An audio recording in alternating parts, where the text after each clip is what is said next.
নমস্কার, সকল দর্শক বন্ধুদেরকে স্বাগত জানাচ্ছি এই মুহূর্তের অনুষ্ঠান ডক্টর প্লাস।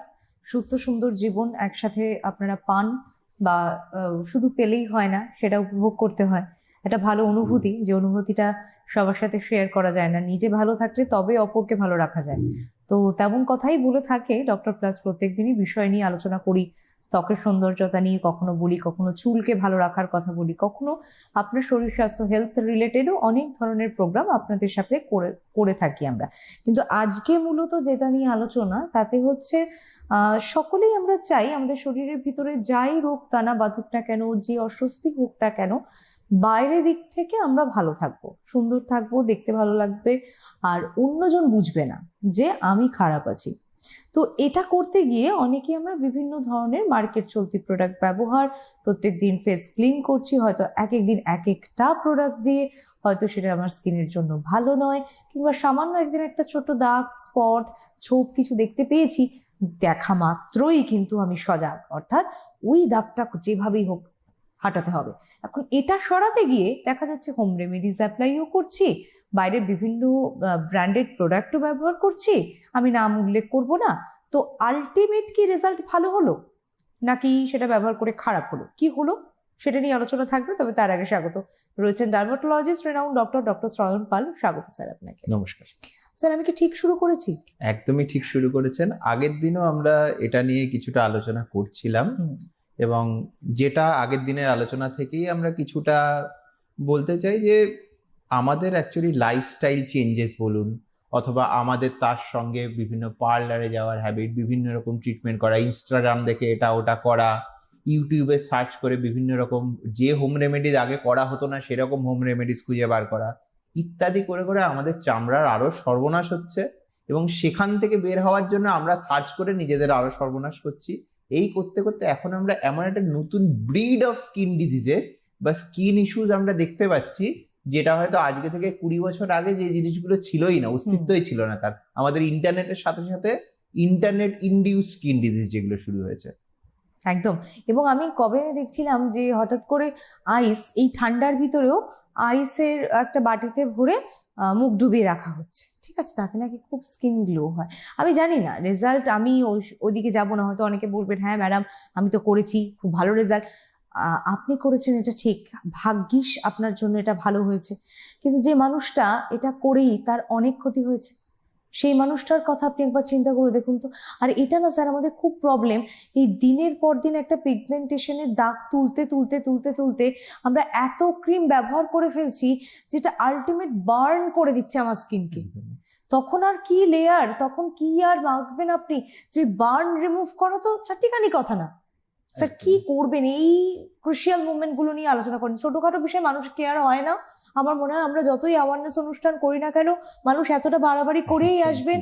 তো সেখান থেকে আলোচনাটা শুরু করা যায়। অনেক ক্ষেত্রেই খুব দুঃখের ব্যাপার ত্রিনা, আমাদের এই যে মানে স্কিন চেঞ্জেস কখনো কখনো এতটাই খারাপ হয়ে যায় যেখানে আমরা চেয়েও কিছু করতে পারি না। অনেক ক্ষেত্রেই আমাকে পেশেন্টকে বলতে হয় যে এই কিছুটা চেঞ্জেস আপনার পার্মানেন্ট হয়ে গেছে, আমার পক্ষে কিচ্ছু করা সম্ভব নয়, এবং তাতে আরো যেটা ক্ষতি হয়, হয়তো তিনি মনে করেন এই ডাক্তারের কম্য নয়, আমি অন্য কোথাও যাই বলে কোনো একটা আয়ুর্বেদ, হোমিওপ্যাথি, কোনো এক ম্যাজিক কোনো কেউ তার কাছে গিয়ে সেটার আরো ক্ষতি করেন, যেটুকু চারপাশে ভালো ছিল সেটুকুও ড্যামেজ হয়।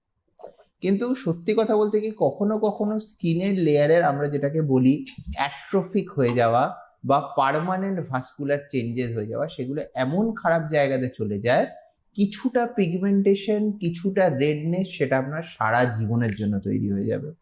ডেফিনেটলি আজকে একটা বড় অংশ অবধি, বা একটা আজকে যে আমাদের ট্রিটমেন্টের অ্যাডভান্সেস এসছে, খালি লাগানোর ওষুধ নয়, বিভিন্ন রকম খাওয়ার ওষুধ, বিভিন্ন রকমের নিউয়ার সাপ্লিমেন্টস, বিভিন্ন রকমের ইনজেক্টেবল থেরাপি, লেজার্স, তাতে যে জিনিসগুলো আজকে থেকে ইভেন 5-6 বছর আগেও আমরা ভাবতে পারতাম না যে কিছু করা যাবে, সেগুলোর ব্যাপারে আমরা অনেক কিছু করতে পারছি। যে পেশেন্টদের মানে 5-6 বছর আগেও মানে তাদেরকে আমি যদি বলে থাকি যে কিছু করা যাবে না, সরি এর বাইরে আমি কিছু করতে পারবো না, সেই পেশেন্টদেরও আজকে আমি অনেক কিছু অফার করতে পারছি। কিন্তু এখনো সেই একটা 5-10% পেশেন্ট হলেও রয়ে গেছেন যাদের ক্ষেত্রে আমাকে বলতে হয় যে অনেকটা হয়তো আমি পারবো 70-75% অব্দি, কিন্তু এই 25% আপনার ক্ষতিটা কিন্তু ইররিভার্সেবল ড্যামেজ হয়ে গেছে। এটা এমন একটা ক্ষতি হয়ে গেছে যেটা আমার খুব একটা কিছু আর করা সম্ভব নয়। এটাই সবচেয়ে দুঃখের ব্যাপার ত্রিনা, যেটা আপনি একদম। বলছিলেন। এবং আপনি একটা এই ভিতরে একটা বিষয় বললেন যে ইনজেক্টেবল বিভিন্ন ধরনের অ্যাপ্লিকেশন। হুম, হুম। তো অনেককে আমি দেখেছি যে তারা কিছু মিথ আর কিছু ট্রুথ এর ভিতরে থাকেন। তো অনেককে আমি সেদিকে একটা জায়গা দেখছিলাম, দেখবেন একটা গ্লুটাথিয়ন বলে হুম, হুম। একটা খুব পপুলার ওয়ার্ড আমাদের হুম। এখন খুব পরিচিতি হচ্ছে একদম। আমাদের সাথে। গ্লুটাথিয়ন আগেও ছিল, হুম, হুম। কিন্তু সেটা আমরা জানতাম না। হুম। বা ইদানিং দেখছিলাম একটা রিলসেই বিশেষ হুম। করে সোশ্যাল মিডিয়া যেহেতু এখন প্রত্যেকেই খুব একটা হুম। ওই অ্যাক্টিভেশনের ভিতর দিয়ে থাকেন, তো সেখানে দেখলাম যে তিনি মনে করছেন গ্লুটাথিয়ন বোধহয় ফর্সা মানুষরাই করাতে পারেন, কালো মানুষরা বোধহয় করাতে পারেন না। তো আমি জানি না আদপে গ্লুটাথিয়ন জিনিসটা কি, যা কিনা শুধুমাত্র ফর্সা মানুষ দেখেই তার ভিতরে ঠিকঠাক করে, আর যিনি কালো মানুষ তার ভিতরে বোধহয় একদমই ঠিক প্রক্রিয়া তিনি করে থাকেন না। কি বলুন তো স্যার বিষয়টা? গ্লুটাথিয়নের ব্যাপারটা একটু সহজভাবে বোঝাতে গেলে এটা একটা অ্যান্টিঅক্সিডেন্ট। অ্যান্টিঅক্সিডেন্টের প্রাইমারি যে কাজটা, যে কারণে আমরা বেশিরভাগ পেশেন্টকে অ্যান্টিঅক্সিডেন্ট সাজেস্ট করি, স্পেশালি এটা almost an integral part of any anti ageing treatment বা ইনফ্ল্যামেটরি প্যাথোলজি। অনেক সময় আমরা পিম্পলসের পেশেন্টকেও অ্যান্টিঅক্সিডেন্ট সাজেস্ট করি, কারণ অক্সিডেটিভ ড্যামেজ যেটা থাকে সেটাকে লিমিট করার জন্য। অনেক সময় অনেক ইনফ্ল্যামেটরি প্রসিডিউর, যেরকম বিভিন্ন রকম পিগমেন্টেশন, যেটা পিগমেন্টেশন ডেভেলপমেন্টের স্টেজে আছে, সেই সময় ইনফ্ল্যামেশনটাকে লিমিট করার জন্য অ্যান্টিঅক্সিডেন্ট সাজেস্ট করি। বাট একটা ভীষণ মানে অদ্ভুত একটা বৈশিষ্ট্য এই গ্লুটাথিয়নে, এটা তার সঙ্গে পিগমেন্টেশনকেও কম করে। বাহ। তো এটা বলতে পারেন as a part of that treatment আমরা পিগমেন্টেশনকে কম করি। কিন্তু সমস্যা যেটা আমাদের দেশে, এমনই একটা ফর্সা চামড়া নিয়ে বলতে পারেন, আমি কিছুটা আদে খেলামো নাই বলি, তো সেইটা নিয়ে যেটা আছে, তাতে এই পিগমেন্টেশনটার জন্যই এক্সক্লুসিভলি অনেকে গ্লুটাথিয়ন থেরাপির মধ্যে দিয়ে যান, বা এটার জন্যই অনেক জায়গাতে প্রমোটেড হয়। এবার অবশ্যই পিগমেন্টেশন কম হয়, আমি একবারে বলবো না পিগমেন্টেশন কম হয় না, কিন্তু খালি পিগমেন্টেশন মানে, এবং এই যে রং নিয়ে, আমাদের ফর্সা রং নিয়ে যে আকর্ষণ আছে, এই আকর্ষণটার সমস্যা যেটা হয়, অনেক ক্ষেত্রেই মানুষ মনে করেন একজনের গালে যতই ক্ষত থাকুক, যতই ব্রণ থাকুক, গায়ের রংটা একটু ফর্সা হয়ে গেলেই হয়তো সব খুব সুন্দর লাগবে। সেই ক্ষেত্রে আমি হয়তো আগেও কোনো একটা পুরোনো এপিসোডে যেটা বলেছিলাম, আবার বলতে চাইবো যে দেখবেন যে বলিউডের মানে বিদেশেরও কথা দরকার নেই, আমাদের বলিউডের এমন অনেক অ্যাক্ট্রেস আছেন যাদের গায়ের রংটা হয়তো একটু চাপা, সেই টিপিক্যাল ফর্সা গায়ের রং নয়। যেরকম আমাদের রানী মুখার্জি আছেন, যেরকম বিপাশা বাসু আছেন, এবং আরো অনেকেই আছেন যাদের কিন্তু যথেষ্ট দেখতে সুন্দর লাগে, কারণ তাদের স্কিন কোয়ালিটি খুব সুন্দর, তারা খুব ওয়েল smooth, মেনটেন, একদম ওয়েল মেনটেন। কিন্তু তার থেকে আপনার চারপাশে দেখবেন অনেকে আছেন যারা গায়ের রং যাদের খুবই ফর্সা, কিন্তু স্কিন কোয়ালিটি ভালো না, মুখের ভেতর বিভিন্ন রকম দাগ ছোপ আছে, ইরেগুলারিটিস আছে, স্কারিং আছে, অ্যাক্টিভ পিম্পলস আছে, যাদের গায়ের রং খুব সুন্দর হওয়া সত্ত্বেও, খুব ফর্সা হওয়া সত্ত্বেও, তাদের কিন্তু সেই ভালোটা দেখাচ্ছে না, ক্লিয়ার স্কিন নেই সেখানে। একদম। পিগমেন্টেশনের ক্ষেত্রে স্যার আমি অনেককে দেখেছি যে খাওয়া দাওয়ার অনেক রেস্ট্রিকশন করে। একদম। তা আমি জানি না তারা কোথা থেকে শুনেছেন, জেনেছেন, বুঝেছেন, কিন্তু তারা নিজে থেকেই করেন। এবং আমি দেখেছি হলুদ, কখনো মুলতানি মাটি, আমি একদম উল্লেখ করছি কি কি তারা একদম, ব্যবহার করতে একদম। আমি দেখেছি, তারা ব্যবহার করে থাকেন। আমি জানি না তার রেজাল্টটা কতটা সুখকর হয়। আসলে কি, মানুষের মন এমন একটা জায়গা যেখানে দেখবে মানে সাইকোলজি, হিউম্যান সাইকোলজি, তো সেখানে বলতে গেলে একটা জিনিস বলতে হয়, যদি সামান্য একটু দাগের ভিতরে, সামান্য একটু কালোর ভিতরে যদি এতটুকু লাইট হয় না, যদি মনে হয় না না এই জায়গাটা থেকে তো একটু হলেও আবার কালো দাগটা সরেছে, সেটা তিনি কিন্তু পজিটিভলি নেবেন।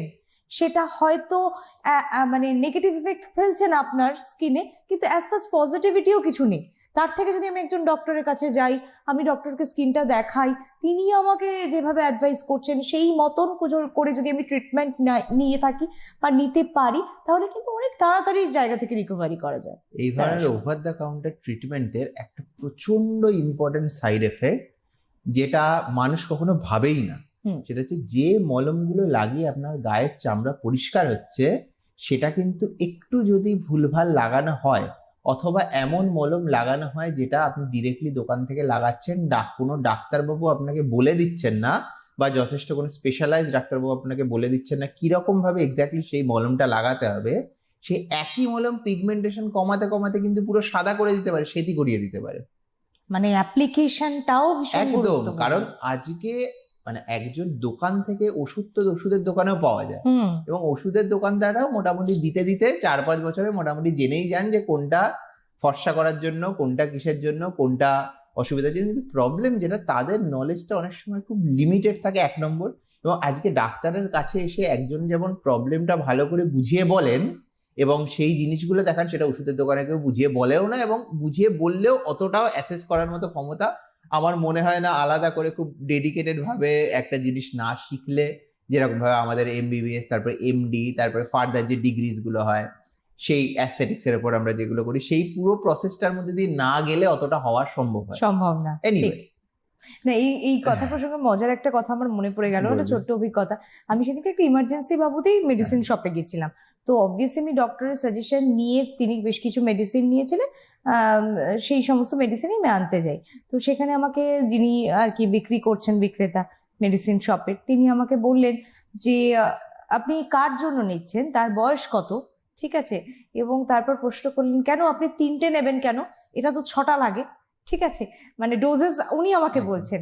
তো আমি হাসলাম, ক্ষণিক হেসে বললাম আসলে কি বলুন তো, আমি তো নিজে নিজে ডাক্তারিটা করতে পারবো না, আমাকে একজন ডক্টরই সাজেস্ট করেছেন, আর তার কথা মতোই আমি যা যা ডোজ যতটুকু উনি মনে করেছেন আমি সেগুলোই নিয়ে যাব, এর থেকে এক্সট্রা আমার দরকার নেই। তো আমি এই কথাটা বলার কারণটা এখানে, আমি দেখেছি প্রচুর মানুষ রয়েছেন, কি হয়েছে আপনার গালে দিদি, ব্রণ, আচ্ছা আচ্ছা ওই দাগটা, এই অয়েন্টমেন্টটা নিয়ে যান না, ও ব্রণের দাগ দেখবেন 7 দিনে চলে গেছে।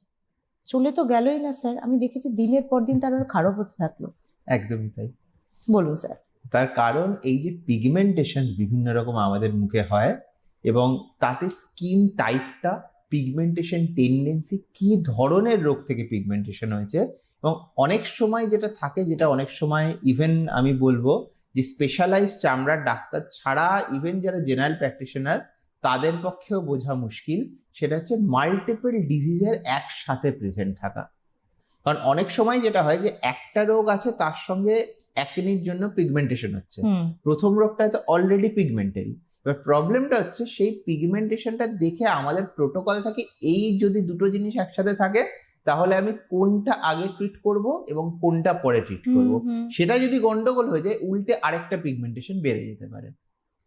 মানে ইভেন এই যে অর্ডার অফ ট্রিটমেন্ট, হয়তো মানে যে ডাক্তারবাবু এই জিনিসটা জানেন না, কারণ এই প্রোটোকলগুলো সবচেয়ে বড় কথা আমাদের কয়েক বছর পরে পরে চেঞ্জ হতে থাকে, প্রত্যেকটা ডিজিজ ম্যানেজমেন্ট প্রোটোকল, কারণ এক একটা নতুন এজেন্ট আসে, এক একটা নতুন থেরাপি আসে, এবং মাঝে মাঝে এমন এক একটা জিনিস জানা যায় যেটা পুরো একটা ডিজিজের আন্ডারস্ট্যান্ডিং ঘুরিয়ে দেয়। এবং অনেস্টলি আমার খুব মনে হয় না যে একটা সাবজেক্টের স্পেশালিস্ট ছাড়া, ইভেন আমরা অনেক সময় স্পেশালিস্টরা ট্র্যাক রাখতে পারি না।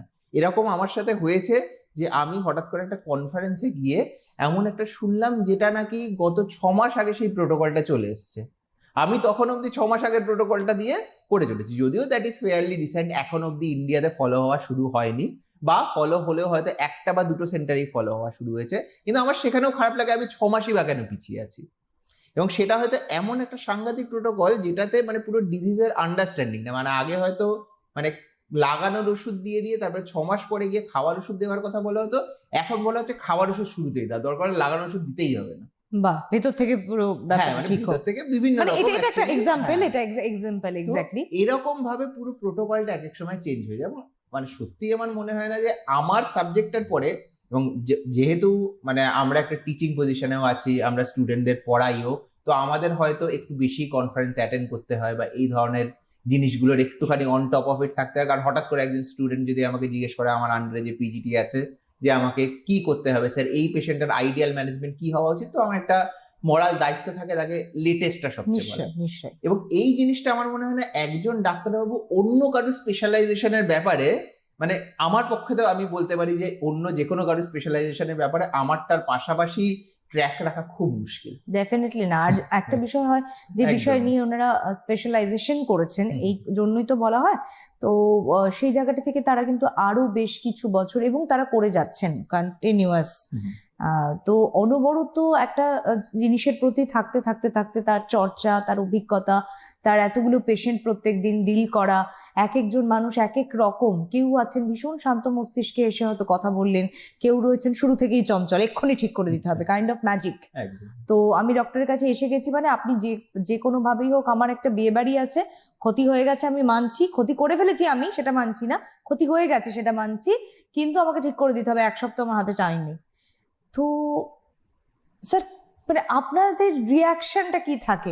কারণ যেহেতু আমি এরপর ট্রিটমেন্টের কথা আসবো, লেজার থেরাপির কথা আসবো, কারণ প্রচুর মানুষের অনেক ধারণা আছে ক্রিম দিয়ে বোধহয় অনেকক্ষণ ধরে মাসাজ করলেই বোধহয় স্কিনের গ্লো বেরোয়।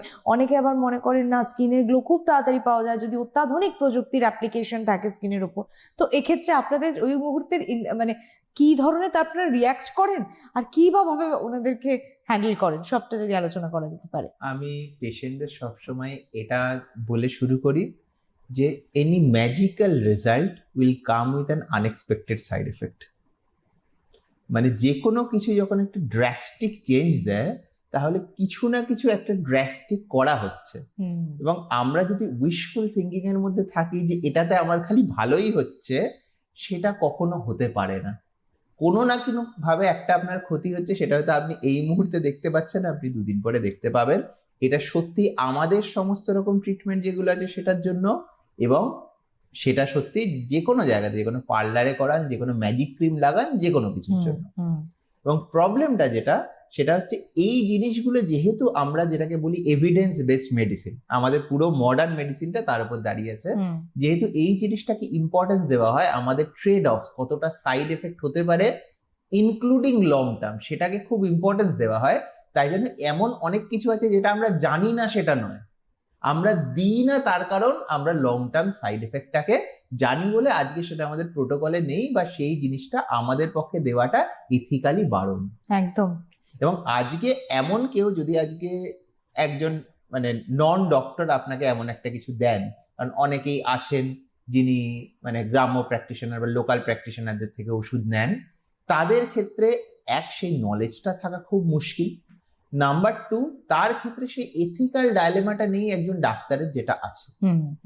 কারণ আমাদের ক্ষেত্রে আমাদের একটা হিপোক্রেটিক ওথ আছে, আমাদের ক্ষেত্রে আমাদের পেশেন্টের প্রতি একটা দায়িত্ব আছে, এবং সেটাও যদি না থাকে, সবকিছু যদি না থাকে, আমাদের হয়তো রেজিস্ট্রেশনটা হারানোর ভয় আছে যদি ভুল চিকিৎসা করে এমন কিছু গ্রস মিস্টেক করে ফেলি। ঠিক ঠিক একদম। আর ডক্টর প্লাস সেইটা যার রেজিস্ট্রেশন নেই তার হারানোর ভয় নেই, আর সেই জন্য তাদের ওই আতঙ্ক বোধটাও জন্মায় না, তাদের ভয় ভীতিও কাজ করে না, ভাবেন তারা যে এভাবেই চলুক, যেমন চলছে চলুক। কিন্তু বিশ্বাস করুন, এতগুলো মানুষের এত ক্ষতি হয়ে যায়, আর কিছু কিছু স্কিনের ক্ষেত্রে দেখেছি এই ক্ষতি কিন্তু মানে অপূরণীয়, কখনো পূরণ করাও যায় না। তো ডক্টর প্লাসের কথা আমরা হয়তো বলি, বারেই আপনাদেরকে জানিয়ে এসেছি, আপনারা জেনেও গিয়েছেন এত বছর ডক্টর প্লাস, এবং সেখানে সব রকম সুচিকিৎসা ব্যবস্থা, আর এখন তো মেডিসিন শপও হয়েছে, তো আপনারা একদম সেখান থেকে আপনার প্রয়োজনীয় ওষুধটা, সেটা অয়েন্টমেন্ট হোক, খাওয়ার ওষুধ হোক, যেটাই আপনার ডক্টর প্রেসক্রাইব করছেন, সেটি কিন্তু নিয়ে একবারে আপনি ফিরতে পারছেন। এটা একটা বিরাট সুবিধা রয়েছে। বিভিন্ন টেস্ট, প্যাথোলজিক্যাল বিভিন্ন টেস্টের বিষয়ে যদি আসতে হয়, সেক্ষেত্রেও অনেক উন্নত মানের সমস্ত চিকিৎসা পদ্ধতি, পাশাপাশি এই যে ট্রিটমেন্ট নিয়ে আলোচনা করছিলাম, কোথাও লেজার নিয়ে, কোথাও গ্লুটাথিয়ন থেরাপি নিয়ে, বিভিন্ন আমরা প্রত্যেকদিন যেরকম আলোচনা করে থাকি, সেই সব দিক থেকেও কিন্তু উন্নত প্রযুক্তির ধারাপাতে ডক্টর প্লাসের এগিয়ে চলা। তো প্রত্যেকটা মানুষ এখানে যারা দেখাতে আসেন, এই মানসিকতাটাই নিয়ে আসেন, এতদিন যেমন হয়েছে, এতদিন যা ক্ষতি হওয়ার হয়েছে, আর সময় অযথা নষ্ট নয়, এবার আমি সঠিক একজন ডাক্তারের কাছে যাব, সঠিক একজন ডাক্তারের পরামর্শ নেব। সেক্ষেত্রে অবশ্যই আজকে আমাদের বিশেষজ্ঞ ডার্মাটোলজিস্ট রয়েছেন স্যারকে পাওয়া মানে কোন দিন পাচ্ছেন সেটা একটু জেনে নেওয়া, এবং বাই অ্যাপয়েন্টমেন্ট তো ডেফিনেটলি স্যার বলে দেন। এখানে মোটামুটি প্রতি বুধবার আমাকে অ্যাভেলেবেল পাবেন, এবং তাছাড়াও কখনো সপ্তাহের অন্যান্য দিনে যদি ডেটস থাকে, সেটা আপনারা যখন অ্যাপয়েন্টমেন্ট নেবেন সেই মধ্যে একটুখানি এনকোয়ারি করে নিলে আপনারা জানতে পারবেন। একদম, মানে বিশেষ কোনো অন্য দিন হয়তো আপনার খুব দরকার, সেই মুহূর্তে যদি বাই অ্যাপয়েন্টমেন্ট আগে থেকে বলা যায়, সেক্ষেত্রে স্যারের কাজ অ্যাডজাস্ট করে ব্যবস্থা। বুধবার ফিক্সড, সেটা তো 100 বার আপনারা আসুন। আচ্ছা, আরেকটা জিনিস আমার এক্ষেত্রে প্রশ্ন থাকবে, মানে আমরা আসলে পিগমেন্টেশন নিয়ে আলোচনা করছিলাম, কিন্তু বয়সের তারুণ্য ভাব ধরে রাখা বা বার্ধক্যকে না আসতে দেওয়া, এটাও একটা স্কিনের জন্য খুব চিন্তা। চিরস্থায়ী এবং আমরা প্রত্যেকেই চাই মানে বয়স যতই হোক না কেন সংখ্যা মাত্র, কিন্তু তাড়াতাড়ি কিন্তু আমাদের এই বার্ধক্য ব্যাপারটা দেখতে এলে হবে না। তো যাতে না দেখা যায়, যাতে না বোঝা যায়, কি করা যেতে পারে? Anti ageing cream, anti ageing night cream, anti ageing বিভিন্ন ধরনের সিরাম, অয়েল, অনেক তো হলো, সঠিকটা জানি। দেখুন ত্রিনা, যেটা আমার মনে হয় বার্ধক্যের ক্ষেত্রে, আমরা তো মনে মনে সবাই তরুণী, এবং একটু তরুণী আমরা চাই আমাদের সবসময় লাগুক, কারণ আমাদের চোখে নিজেদের একটা অবয়ব থাকে, নিজেদের এরকম ভাবে আমরা দেখতে ভালোবাসি। এবং সেই ক্ষেত্রে আমার যখন পেশেন্টরা আমার কাছে আসেন, যারা মানে অ্যান্টি এজিং নিয়েও আসেন, কেউ হয়তো অ্যান্টি এজিং বলে আসেন না, কেউ বলেন আমার এই বলি রেখা হচ্ছে, কেউ বলেন আমার একটু পিগমেন্টেশনের ইস্যু হচ্ছে, এবং আমরা আগের দিনে একদিনে বলেছিলাম আমি, আমাদের এজিং স্টার্টস ফ্রম 30s, মানে ইভেন লেট 20s। এবং আমরা যত আগে থেকে স্টেপ বাই স্টেপ একটু হেলদি ডায়েট, এক্সারসাইজ ইত্যাদি দিতে পারবো। আমার মনে হয় সবচেয়ে বড় অ্যান্টি এজিং ট্রিটমেন্ট হচ্ছে একটা ভালো ডায়েট, একটা এক্সারসাইজ, একটা স্ট্রেস ফ্রি লাইফ। খালি মানে আপনি চারপাশে মানুষদের দেখে নিন না, আপনার চারপাশে যারা একটা strict diet, exercise and stress free life 30 থেকে লিড করছে, তারা কোনো রকম কোনো অ্যান্টি এজিং ট্রিটমেন্ট ছাড়াও, কোনো রকম কোনো নাইট ক্রিম এবং সিরাম ছাড়াও তারা কত মানে অন্তত সমবয়সী মানুষদের থেকে আজকে 60 বছর বয়সে তাদের থেকে অন্তত 10-15 বছর কম লাগে বয়সে। একদম একদম। এবং আজকে আমি বলি যে সেটা সবসময় 1 নম্বর অ্যান্টি এজিং ট্রিটমেন্ট, কোনো রকম কোনো ক্রিম না লাগিয়ে। এবং তারপরে যেগুলো ফোকাল সমস্যা, স্কিন পাতলা হয়ে যাওয়ার সমস্যা, অথবা রিঙ্কেলসের সমস্যা যেটা বয়সের সাথে সাথে চোখের কোণে ভাঁজ করে, সেগুলোর জন্য আমাদের বিভিন্ন রকম ইনজেক্টেবল থেরাপিস আছে, যেগুলোকে বোটক্স বলি আমরা, স্কিন বুস্টার্স বলি। ইভেন আমাদের ফেসটা ধীরে ধীরে যে একটু ঝুলে যায়, এগেন ওটা তাদেরই বেশি ঝুলে যাদের ফেসটা একটু বেশি হেভি, অথবা যাদের মানে ক্ষেত্রে একটু ফ্যাট ডিপোজিশনটা তাদের একটুখানি বেশি হয়েছে। ইন দ্যাট কেসও আমাদের বিভিন্ন রকম ডার্মাল ফিলার্স অ্যান্ড অল যেগুলো কারেক্ট করা সম্ভব হয়। যাদের স্ট্রেসের জন্য চোখের কোলটা বসে যায়, সেই ক্ষেত্রে আমাদের টিয়ার ট্রাফ ম্যানেজমেন্ট করা যায়। এবং অনেক রকমই মেথডস আছে আমাদের, এবং বিভিন্ন রকম পিগমেন্টেশনসের জন্য আমাদের লেজার্স আছে, এখানে কেমিক্যাল পিলস আছে, অনেক রকম কিছুর জন্য আমরা সেই মতো মোডালিটি চুজ করতে পারি। এবং অ্যান্টি এজিং এর ক্ষেত্রে আমি সবসময় পেশেন্টকে বলি যে লাইফস্টাইল অ্যান্ড ডায়েট, এক্সারসাইজ, এই জিনিসগুলো আপনি কারেক্ট করুন, এবং তার সাথে যেরকম আপনার এক্সপেকটেশন আপনি আমাকে বলুন যে আমার প্রবলেম হচ্ছে এই ফাইন লাইন্স, আমি পিগমেন্টেশন নিয়ে অতটা বদার্ড নই, অথবা আমি পিগমেন্টেশন নিয়ে mostly bothered, fine lines I am okay with it, আমার লাগছে যে বয়সের জন্য আই এম লুকিং বিউটিফুল। তো আমি আপনার ঠিক যেটুকু কনসার্ন মনে হবে সেটুকুকেই ফোকাস করব, এবং সেই মতোই আপনাকে ট্রিটমেন্ট প্ল্যানস দেবো। একদম, তার জন্য আশাটা খুব এবং জরুরি। অনেকটাই চেঞ্জেস আসা সম্ভব, কিন্তু আমার মনে হয় যে অ্যাস্থেটিক্স ইজ ভেরি পার্সোনাল। না, আজকে আপনি যদি আমাকে জিজ্ঞেস করেন যে স্যার আপনার মনে হয় এই মুহূর্তে আপনার ফেসে কি ইস্যু আছে, কোন জিনিসগুলো কারেক্ট করতে চাইবেন, এবং আপনার উত্তর আর আমার উত্তর ভীষণই আলাদা হবে, এবং এক্সপেকটেশনও আমাদের সেই ট্রিটমেন্টটা থেকে আলাদা হবে। আমি সেরকম ভাবেই আমার প্রত্যেক পেশেন্টকে ট্রিট করি, এবং আমি খালি ট্রিটও নয়, অনেক ক্ষেত্রে আমি তাদেরকে যতটা আমার পক্ষে সম্ভব হয় আমি গাইড করার চেষ্টা করি। ডেফিনেটলি, এবং সেই মতো প্রত্যেকে ভালো আছেন, তাদের ফিডব্যাকটা এটাই যে তারা সুস্থ আছেন, দিব্যি আছেন, তাদের কোনো অসুবিধা হয়নি, বিভিন্ন ধরনের ট্রিটমেন্টের ভিতর দিয়ে তারা রয়েছেন। অনেকে আনওয়ান্টেড হেয়ার থেকে শুরু করে আপনার বিভিন্ন ধরনের কত ওয়ার্কস করবেন, কত রেজার দিয়ে আপনি শেভ করবেন বলুন, আলটিমেট কেয়ারটা কিন্তু ভিতর থেকে না হলে হয় না।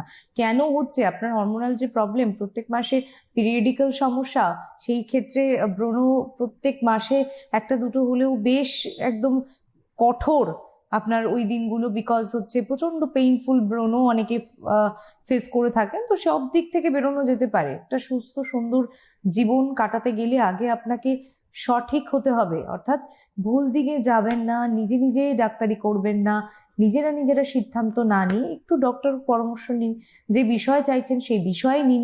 আপনার এই যে একটা কথা আপনি বললেন যে আমি যদি আজকে জিজ্ঞেস করি স্যার আপনি তো আমাকে দেখছেন সামনাসামনি, তো আমার কি কারেকশন করলে ফেসে আমি আরেকটু ভালো হতে পারি বা আমাকে দেখতে ভালো লাগবে, তো এই ক্ষেত্রে আপনার একরকম হবে। আমার মনে হচ্ছে যে না, আমি না অমুকের মতো দেখতে হব, এই অমুকের মতন দেখতে গিয়ে গন্ডগোলটা পেকে যাচ্ছে। মানে এখানেই সমস্যা, মানে তার ফেস কাটিং, তার গেট আপ, তার লুক, তার হাইট সব মিলিয়ে কিন্তু তাকে ওটা মানাচ্ছে, আমাকে যে মানাবে এর তো কোনো মানে হয় না। একদম, মানে আমি বলি যে আমি আপনাকে আপনার যে বেস্ট ফর্ম হতে পারে, অথবা আপনি যেটা এনভিশন করছেন নিজেকে, অন্য কারোর মতো নয়। আজকে আপনার যদি মুখের কাট একরকম হয়, সম্পূর্ণরূপে চেঞ্জ করার জন্য যেটা আমাকে করতে হবে তাতে আপনি সেই মানুষটার মতো দেখতে হয়ে যাবেন না, বরঞ্চ আপনি এই যে বলেন না আমার মুখটা কি হেভি হয়ে যাবে না, আমার মুখটা কি বিকৃত লাগবে না, সেটা যারা মানে যাদেরকে আপনি দেখছেন তাদের